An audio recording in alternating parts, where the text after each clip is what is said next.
You know what? I really feel like the Premier League's dominance in Europe football is really unmatched, and we are gonna take time to appreciate exactly how far the Premier League's dominance is taking over the world. Hi, my name is Sam. We're back again with another one. This is the Football Connect. So this is a match reaction of all the games that we've been played this yesterday and today morning. Yeah, I had to wake up early in the morning watching the games, and it's crazy. But we are in this game anyway. We are talking Manchester City beating Bayern, Tottenham Hotspurs winning a regular cup. We're also talking about Manchester United being humbled by Madrid. Is it really humbling? Because I felt like they really showed up. Also, Arsenal humbling Barcelona. Now that wasn't humble. That was a battering. We're gonna be talking about all those things as well as Chelsea playing against which team was that? Newcastle in the drawing. There is something about this Chelsea squad that now we start to have to really pay attention because what they're doing, it's really out of this world. So we're gonna be talking about this in just the next 7 to 8 minutes. So I hope you join in. I wanna hear your thoughts in the comment section. Which of these games were actually your favorite games? I might tell you some because I think I was falling asleep while I was watching, but I did watch. The other problem also, there was no Liverpool. I am really a Liverpool fan. But one thing I can tell you is this: the Premier League preseason now it's heating up. Yes, we have been watching them playing with teams with no names, teams that are really that doesn't really offer that much. Liverpool is one of those teams that has been playing with teams that I cannot even pronounce and failing to beat them. In fact, drawing 4-4. I don't even know what was happening, but with what we witnessed yesterday, the last game between Arsenal versus Manchester United, the humiliation that Arsenal went through or suffered, I was really, really impressed with the way they came back into this football thing and actually played the game for a change and actually tried to win something for a change.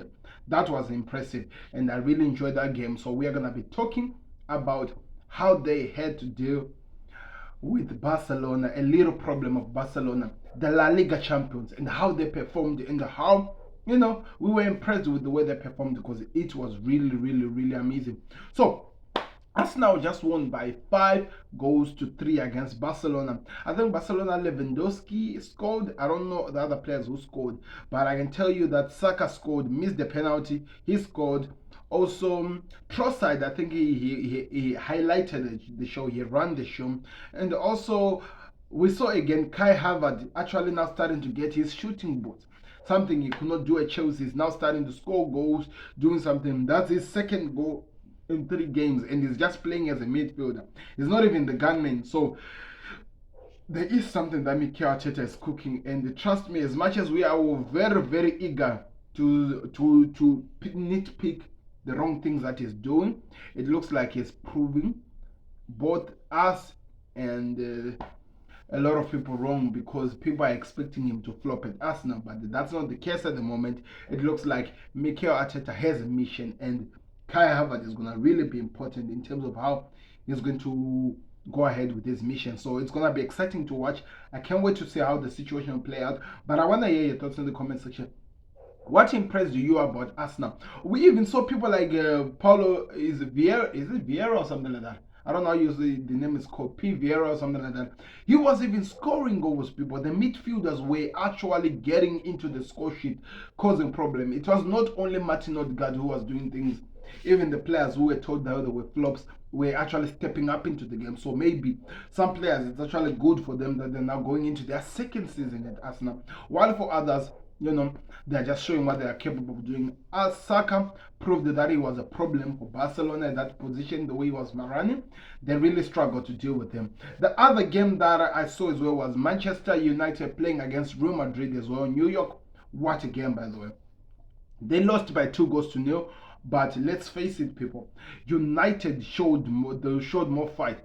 And I have to say this was just a segue for me as a Liverpool fan. Lisandro Martinez actually for the first time met his match in Jude Bellingham. He went in with a crazy tackle and Jude came firing back. It was a crazy game and it was showing so much. Manuel Kone picked up an injury. There was a tackle from a midfield, I'm not really sure who, of United to a Barcelona to a Real Madrid player who fell on the knee or something of Manuel Kone.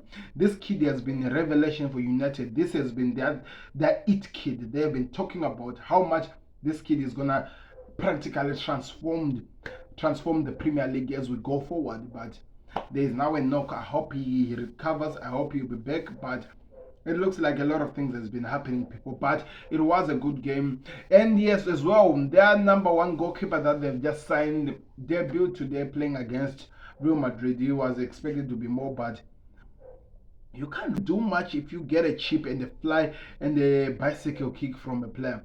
The only thing you can do is just watch the ball, get into the net, and just said, okay, yeah, we were there for that ball, because it was just too much. The way they were attacking, the way they were trying to cause problems. Real Madrid. It seems like Jude Bellingham is starting to fit in. He's starting to do his nitpicking and everything is there is able.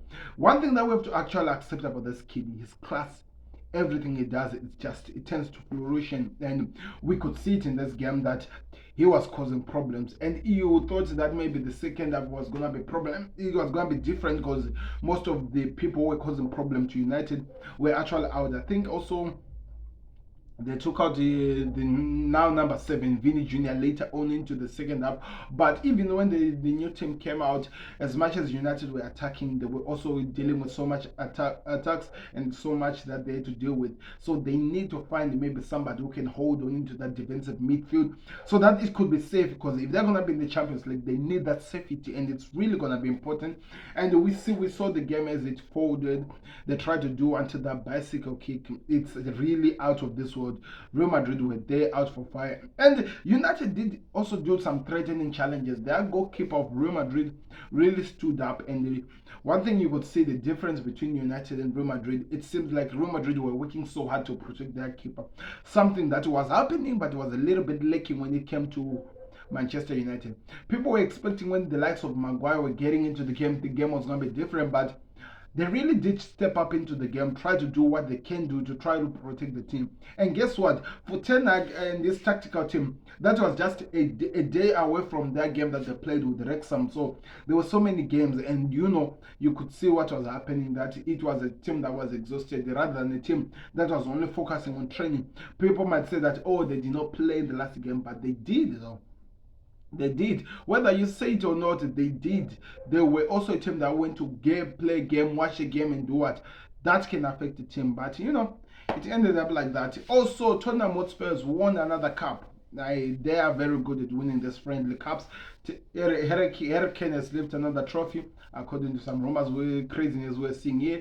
But what's going to happen with this future? That's the only thing we can ask. We are going to be hoping for to see. Anyway, so transfer roundup is coming back today as well. I'm hoping. I wanted to do transfer roundup yesterday, but I had to stop because there is a breaking news that I did show up. And now, as you can use your mind, if you're using your mind, why is Southampton it seems like they're taking time to reject the second bid that Liverpool did? It tells you that something has really happened. So we're gonna wait on that one. People, do me a favor, click the like button, subscribe to the Connect. Let me know your thoughts in the comment section.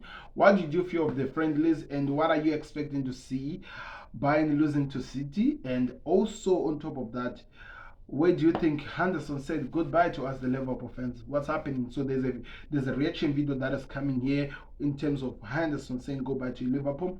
Expect that. It's going to be exciting. I'm out. Please do me a favor, click the like button, subscribe to the Collect. We're out. We'll be back again with another one. Peace. We move.